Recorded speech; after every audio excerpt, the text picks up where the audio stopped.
Virgo, so kumusta po kayo guys? Okay, so Virgo, maraming salamat po sa walang sawang pagsubaybay sa ating mga reading and especially sa ating mga taga-subaybay na hindi guys nag-i-skip ng ating ads. Malaking tulong yan para sa akin. Maraming salamat po. Naway buhusan tayo ng biyaya no, ni Universe. Blessing, ayan, i-bless ko kayong lahat. Okay, so tignan natin Virgo. Ano po ang weekly gabay ni Virgo, especially sa kanilang love life ngayong week na to? Virgo, Sun, Moon, Rising, and Venus sign. Okay. So guys, meron tayong the universe. May napapaisip na dito sa mga Virgo kung mag-move forward. Nandun ka sa point na napapaisip ka kung mag-move on ka na ba. Or pwede kasing may energy rito na parang binabaliwala ka. Hindi ka ganong pinapansin. Parang nawala na ng gana dun sa relationship nyo guys. So, parang kahit anong paliwanag ng gawin mo guys, parang hindi na guys naiintindihan. Okay, may nakikita ko dito guys energy na parang kailangan mong tanggapin yung mga bagay na nangyayari ngayon. Pwedeng ito yung resulta ng mga maling action na nagawa natin. Kung ano man guys yung nangyayari sa buhay mo, ang pwedeng choice mo yan. Okay? So, ikaw, nakikita ko naman na gusto mo na mag-move on dito. Okay? Parang unti-unti mo nang tinatanggap sa sarili mo kung ano man yung mga nangyayari. Tignan natin. So guys, meron tayong Three of Pentacles. May nakikita ako guys ngayong week na to, may collaboration. Parang mga pagsasama-sama. May nakikita akong parang sabuatan guys, parang takipan no.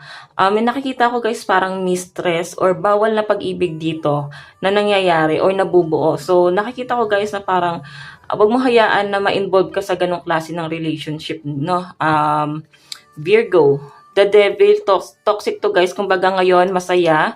Pero nakikita ko na parang pagdating ng araw, sisingilin din itong pagsasama na to. Kasi lalo na kung nakakapanakit, no? Hindi ako against dyan guys. Yun lang yung pinapakita sa atin dito.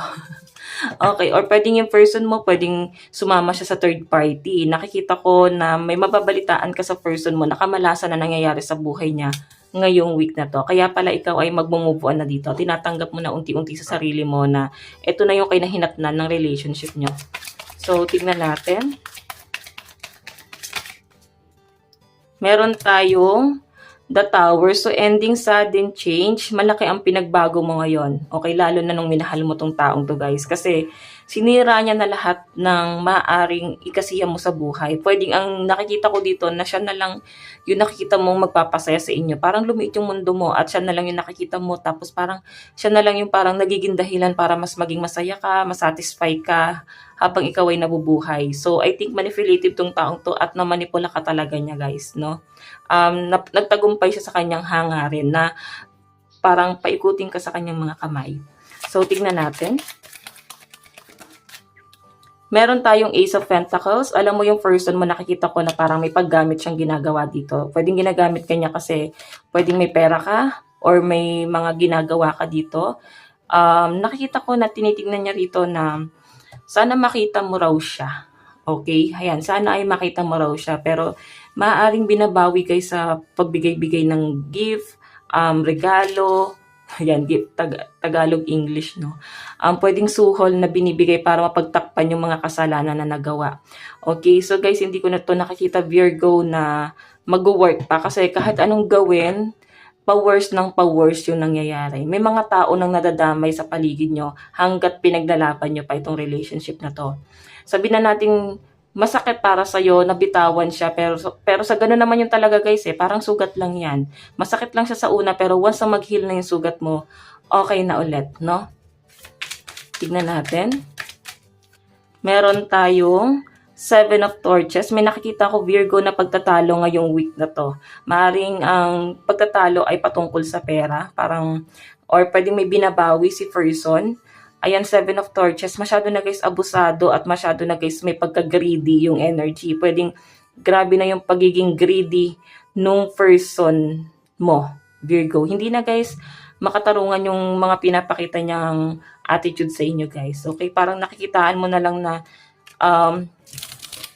parang ginagamit ka na nga lang guys.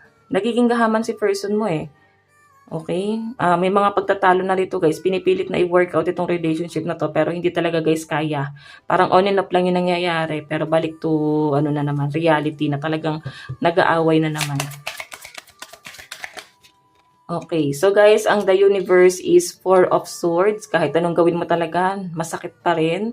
Kahit mag-move on ka, nasasaktan ka pa rin. So, may mga bagay ka nang nakakaligtaan, nawala yung glow mo, nawala yung pagiging positive mo, nawala yung mga diskarte mo sa buhay dahil sa distraction mo. Dahil nga, ang naging kasalanan lang guys ay nagmahal ng isang tao na akala mo siya yung bubuo sa'yo, pero siya yung sumisira sa'yo, Virgo.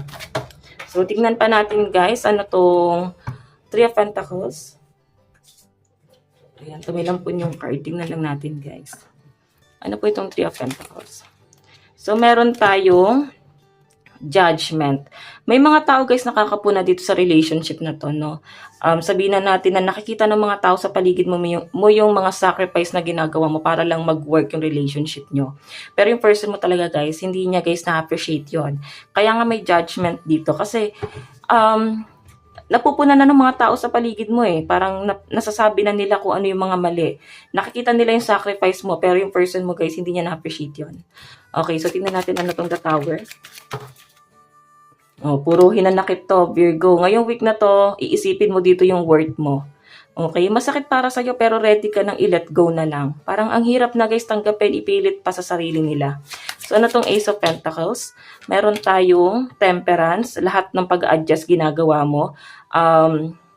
Yun nga yung nakikita ko guys, hindi ka guys, hindi mo alam kung saan ka nalulugar. Okay. Nakikita ko yung pagiging immature, yung energy na nasasagap ko dito. Ano ba tong Seven of Torches? So guys, meron tayong the Hermit. Nakikita ko guys na parang mapapaisip ka kung tama ba yung mga sinabi mo, binitawan mong salita sa kanya, or mapapaisip ka sa mga sinasabi ng person mo. Alam mo guys, hindi mo na kailangan isipin Virgo kasi yung ginagawa niya sa inyo, minamanipula ka niya. Gusto niyang ipaintindi sa inyo or gusto niyang ma-absorb mo yung mga binitawan niyang salita para makontrol ka niya. So, ito yung tinatawag na gaslighting. Maaaring may mga pangit siyang ginawa na maaaring ibinabato niya sa inyo. No? Ibinabato niya sa inyo lahat ng mga pangit na yon, isinisisi niya sa inyo guys kung bakit niya nagawa yung mga kasalanan na to. So, Virgo, medyo ano na to guys, toxic na to. Kasi puro swords na yan, no? Tapos Pentacles. Tapos yung cups pa dito is pag-adjust, Temperance. Tignan pa natin, Virgo, meron tayong Six of Cups. So, may new person na paparating sa inyo guys, I think mas worth it tong taong to. Kasi mas ibabalyo ka niya. Okay, walang masama guys na putulin mo na lahat ng mga negative energy na nagpapahirap sa inyo. Tignan pa natin. Meron tayong King of Cups. Sa pinapakita sa akin dito, tinamad na yung iba sa inyo. Nandun ka sa point na napapagod ka ng magmahal. Parang nagmamahal ka lang naman pero parang problema pa ang binibigay sa inyo. Lahat naman ginagawa mo. The Magician. Ayan o. Nag-e-effort ka talaga dito guys. Nine of Wands. Okay, and everything is fine. Napapatanong ka pa rin kung worth it pa ba na ipinaglalaban mo yung person na yan. Partnership nga hindi mo makuha. Okay? So, tingnan natin guys. Ano pang advice? Ayan. Meron tayong in the flow. So, iba sa inyo guys, nakikita ko na mas mamumuhay ka na lang muna mag-isa. Oo. Meron tayong Journey by Moonlight, Believe in Magic. Alam nyo guys, magiging okay ka rin. Makaka-recover ka din sa mga masasakit na nangyari sa buhay mo. Kailangan mo lang tulungan yung sarili mo. View from above. Ayan, nakikita ko yung pagiging down to earth at matulungin mo sa ibang tao guys. Okay, tinutulungan mo yung mga taong worth it, no? Worth it tulungan. Pero yung mga taong parang binabackstab ka, para saan pang tulungan sila guys? Ayan, clear the past, heal the present. Kailangan mo nang tanggapin na yung mga nangyari sa past guys ay hindi na guys mababago pa. Kahit i-work out yung relationship, nandun na yung trust issue.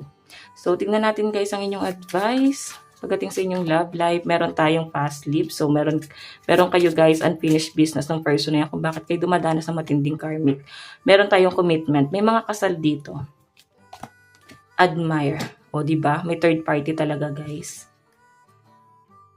Okay, so tingnan pa natin. Meron tayong Celestial, Possibility Connect, Infinite Soul Path. Meron tayong Gratitude. So, Virgo, sa pinapakita sa akin, maging thankful ka sa mga bagay na meron ka. Kasi hindi mo na masyadong na-appreciate yung mga bagay na nandyan kasi nakapokus na lang talaga yung sarili mo sa isang bagay, guys. Ganon ka na, guys, na manipula ng person mo.